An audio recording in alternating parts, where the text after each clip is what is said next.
नमस्कार मंडळी, मी अश्विनी तुमचं साखरे फॅमिली ब्लॉगमध्ये खूप मनापासून स्वागत करते. आज खूप महत्त्वाचा दिवस म्हणजे मतदानाचा दिवस. आज प्रत्येक ठिकाणी मतदान केलं जाणार आहे. आम्ही थोड्या वेळात मतदान करायला जाणार आहोत. तर तुम्ही मतदान केलं नसेल तर लवकरात लवकर जाऊन तुमचा हक्क जो आहे तो गाजवून या. तर आता राहिला मुद्द्याचा विषय. तर आज आपण खरं तर करणार आहोत देवघराची साफसफाई. हा व्हिडिओ स्किप न करता बघा, कारण त्यात मी काही ज्या चुका आहे, काय चुकी तुम्ही करू नका किंवा देवघर कसंही साफ करायला हवं हे मी सगळ्या टिप्स सांगणार आहे. तर चला सुरुवात करूया. हे माझं छोटंसं देवघर आहे. तर मी ते देवघर किचनच्या थोडं कोपऱ्यात केलेलं आहे. कोपऱ्याची जी देवाराची जागा आहे तर मी तिथे केलेलं आहे. खरं तर देवारा माझं पहिले खाली होता, पण मी आता तो मशीनवरती ठेवलेला आहे. मशीन टेबलवरती ठेवलेला आहे. तिथे आधी पाट ठेवला, त्याच्यावर मी देवारा ठेवला आहे. कारण जो माझा शिवंश आहे तो देवारा खाली असताना खूप त्रास देत होता. देवारात कधी देव ठेवतच नव्हता, त्यामुळे मी देवारा जो आहे तो वर ठेवलेला आहे. देवघर साफ करण्याआधी मी जे देव असतात ते सगळे देवाच्या ताटात काढून घेते आणि जो आजूबाजूचा देवघराचा पसाराही असतो तोही ताटात काढून घेते. म्हणजे छान प्रकारे मला ते साफ करता येतं किंवा स्वच्छ करता येतं, की ती धूळ एकमेकावर उडत नाही. मी हे तुम्हाला भगवद्गीतेचं कवर दाखवत आहे. हे मी स्वतः शिवलेलं आहे. तर मी त्याचाही ब्लॉग किंवा त्याचाही व्हिडिओ यूट्यूब चॅनलवरती टाकणार आहेत. तर तुम्हाला बघायचं असेल तर तुम्ही कमेंट नक्कीच करा. त्यानंतर मी सगळं देवाऱ्यातला कपडा वगैरे काढून घेतला. देवघर छान स्वच्छ करणार म्हणजे पुसून घेणार आहेत. तर हे माझं पूर्ण सागाचं लाकूड आहे, त्यामुळे जास्त मी ओला कपडा देवघराला वापरत नाही. त्याने काय होतं की लाकूड जे आहे खराब होण्याची शक्यता असते. कारण आपण ज्यावेळेस ओल्या कपड्याने पुसतो जास्ती, तर सुक्या कपड्याने पुसायला हवं. नकळत आपण कधी पुसत नाही तर काय होतं की जो देवारा आहे तो ओलसर राहून जातो आणि त्याने आपला देवारा खराब होतो.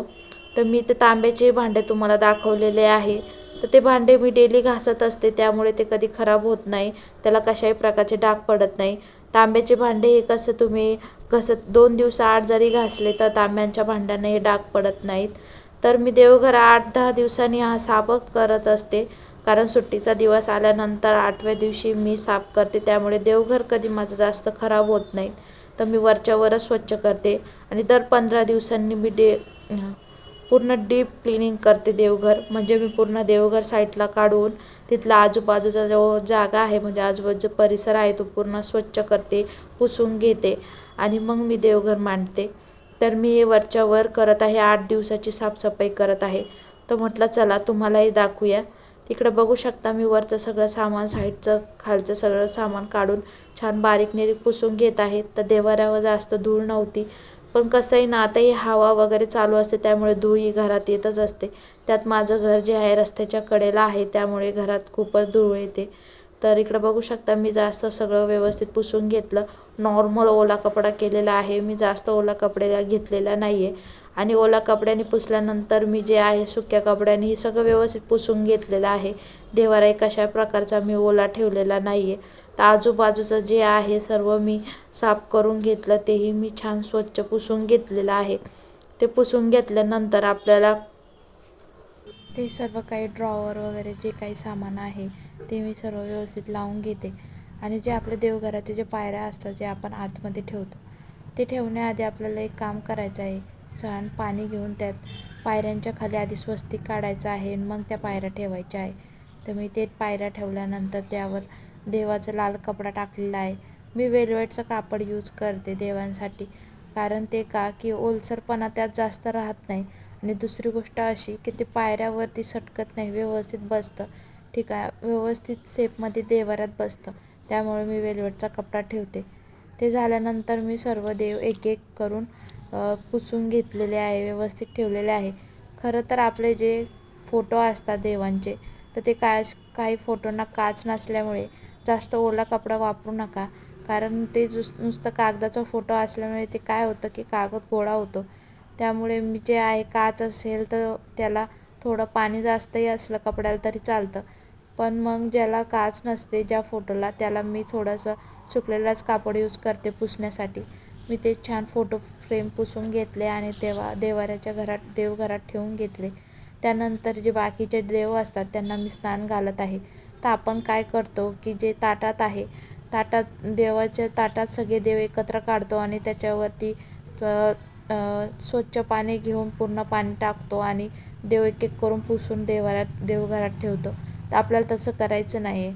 मी देव सगळे दुसऱ्या ताटात काढून घेते आणि जे देव स्नान करण्याचं ताट आहे त्यामध्ये एक एक देव घेऊन स्वच्छपणे त्यांना स्वच्छ पाण्याने स्नान घालत असते. तर इकडं बघू शकता मी एक एक देव घेतला आहे.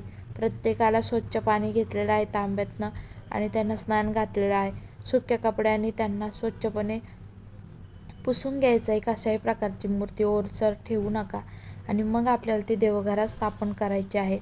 इकडे माझे सगळे झालेले देव मी पूर्णच जे आहे स्वच्छ करून घेतले. त्यात अन्नपूर्णा पण आहे माझ्याकडे. म्हणतात का अन्नपूर्णा धान्यात ठेवायला हवं.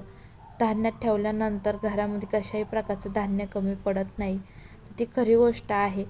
तर त्यानंतर मी इथे माझ्या देव्हाऱ्यात गोमाता ठेवलेली आहे. वसुबारस असतं तर त्यावेळेस मी ती घेतलेली आहे, गाय आणि वासरू. तर तेही मी देवघरात ठेवते. छान मी 2 हत्तीच्या मूर्त्या घेतलेल्या आहेत. त्या देव्हाऱ्यात ठेवायला हवं असं म्हणतात. चांगला असतं त्यामुळे मी त्या 2 मूर्त्या घेतलेल्या आहेत. त्या मी देवघरात मांडते. इकडे मी सर्व कासवाचं वगैरे ते जे आहे सर्व काही देवघर स्वच्छ करून घेतलं आणि देव जे आहे ते व्यवस्थित मांडून घेतलेले आहे. सगळ्या देवांना इथे मी हळदी कुंकू लावून घेणार आहेत. सर्व देवांना हळदी कुंकू लावून झाल्यानंतर मी तिथे जे माझं ज्ञानेश्वरी आणि भगवद्गीता काढलेली आहे त्या पाटावरती छान लाल कपडा टाकून मी ते सर्व काही जे पुस्तकं वगैरे आहे ते तिथे देव्हाऱ्याखाली ठेवून घेणार आहे. तर देव्हाऱ्याखाली ठेवण्याचं कारण असे की दुसरी जागा नाही आणि मी त्यामुळे देव्हाऱ्याखाली पाट ठेवलेला आहे. कारण तेही पुस्तकं मी पाटावरच ठेवते, तर खाली काही ठेवत नाही. तर इकडे बघू शकता ते ठेवल्यानंतर मी जे माझं पुढचं सामान आहे देवघराच्या पुढे जे मी ठेवलेलं आहे ते म्हणजे धूपसाठी अगरबत्तीसाठी तिथे मी तो पाट ठेवलेला आहे. तोही स्वच्छ करून मी तिथे ठेवून घेतला. त्यावर ते वस्तू धूपचा अगरबत्तीचं ठेवून घेतलं आहे. आणि माझ्या देव्हाऱ्यात एक घोडा आणि बैलही असतो. आपण त्यांना वर्षातून एकदाच पूजतो ते म्हणजे बैलपोळ्याला. पण मग माझ्या देव्हाऱ्यात ते दररोजच पूजले जातात. इकडे बघू शकता मी एकच बैल आणि एकच घोडा ठेवलेला आहे. कारण शिवांशने ते बाकीचे जे काही ठेवलेलेच नाही, पण हे 2 मी चांगले सांभाळून ठेवलेले आणि ते कायमस्वरूपी माझ्या देवघरात असतात. ते झाल्यानंतर मी इकडे दिवा ठेवून घेतला. दिवा मी घासून घेतलेला होता. इकडे माझे तांब्याचे भांडेही मी घासून घेतलेले. त्यानंतर मी ते एक फरची ठेवलेली आहे. ती फरची तर मी खरं तर रांगोळीसाठी खास ठेवलेली आहे. त्यावर मी एक रांगोळी काढते दररोज देवासाठी. तर मी आता रांगोळी काढणार आहे. मी पहिले दिवा लावून घेतला, त्यानंतर मी रांगोळी काढली आणि स्वच्छपणे माझी पूजा पुरेपूर झालेली आहे. असं देवघर माझं दररोजच असतं. मी दररोजच अशी स्वच्छता करतच असते देवघराची. त्यामुळे घरही प्रसन्न असतं आणि आपली जी निगेटिव्हिटी असते घरातली ती बाहेर जाते आणि पॉझिटिव्हिटी घरात येते. खूपच छान वाटतं, खूप प्रसन्न वाटतं असं केल्यानंतर. इकडे बघू शकता मी ते 2 छापे आणलेले आहे, पावलांचं वगैरे आणि स्वस्तिकचं.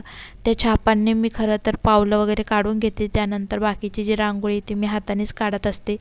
इकडे मी रांगोळी काढल्यानंतर त्यात छान कलर भरून घेतला. कलर भरल्यानंतर माझी खरं तर देवपूजा पूर्ण झाली. मी त्याच्यात जप वगैरे सर्व काही केलं आहे, पण मी त्याचा व्हिडिओ नाही काढलेला. ते झाल्यानंतर आपली देवपूजा पूर्ण होते.